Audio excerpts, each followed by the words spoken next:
தல விசஸ் சூர்யா. அதாவது தளபதின்னு இருந்தது. சூர்யா அப்படிங்கிற மாரி ஆயிடுச்சு. அதுக்கு காரணம் என்ன அப்படின்னு பார்த்தீங்கன்னா, போன ஒரு 1 வருஷம் பொங்கலுக்கு முன்னாடி துணிவு, வாரிசு இந்த மாரி தளபதியோட படங்கள் மோதுச்சு.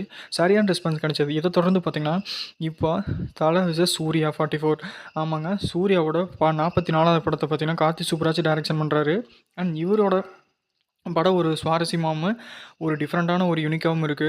அதாவது இதுக்கு முன்னாடி வெளியான ஜிகர்தண்டா டபுள் எக்ஸ் இத இதே மாரி தான் பார்த்தீங்கன்னா, இந்த மாரி ஒரு பாணியில படம் எடுக்குறாங்க அப்படின்னு சொல்லிட்டு சூர்யாவோட 44 படத்த தயாரிக்கிறாங்க. இது வந்து இறுதி கட்டத்த நெருங்கிடுச்சு. அதனால பொங்கல் ரிலீஸா இந்த படம் ரிலீஸ் ஆக போகுதுங்கிறாங்க.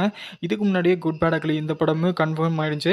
இப்போ இந்த 2 படமும் போட்டி போட போகுது. ஒரு செம்ம வைபா இருக்கும் அப்படின்னு தான் சொல்லணும். ஏன்னா 2 பேருக்கும் ஒண்ணுக்கு ஒண்ணு சளைச்சது கிடையாது. முன்னணி ஹீரோ 2 பேருமே.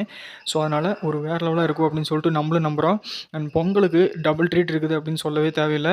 And confirm. ஸோ தல ரசிகர்களுக்கும் சரி, சூர்யா ரசிகர்களுக்கும் சரி, இங்க வந்து 2 பேர்த்துக்குமே பார்த்தீங்கன்னா, இப்போ தலைக்கு கூட ஹேட்டர்ஸ் இருக்கிறாங்க. ஆனா சூர்யாவுக்கு வந்து ஹேட்டர்ஸே கிடையாது அப்படின்னு தான் சொல்லணும். ஸோ இத பத்தி நீங்க என்ன நினைக்கிறீங்க அப்படிங்கிறத மறக்காம கமெண்ட்ல சொல்லுங்க. லைக் பண்ணுங்க, ஷேர் பண்ணுங்க. நம்ம சேனல் மறக்காம சப்ஸ்கிரைப் பண்ணிடுங்க.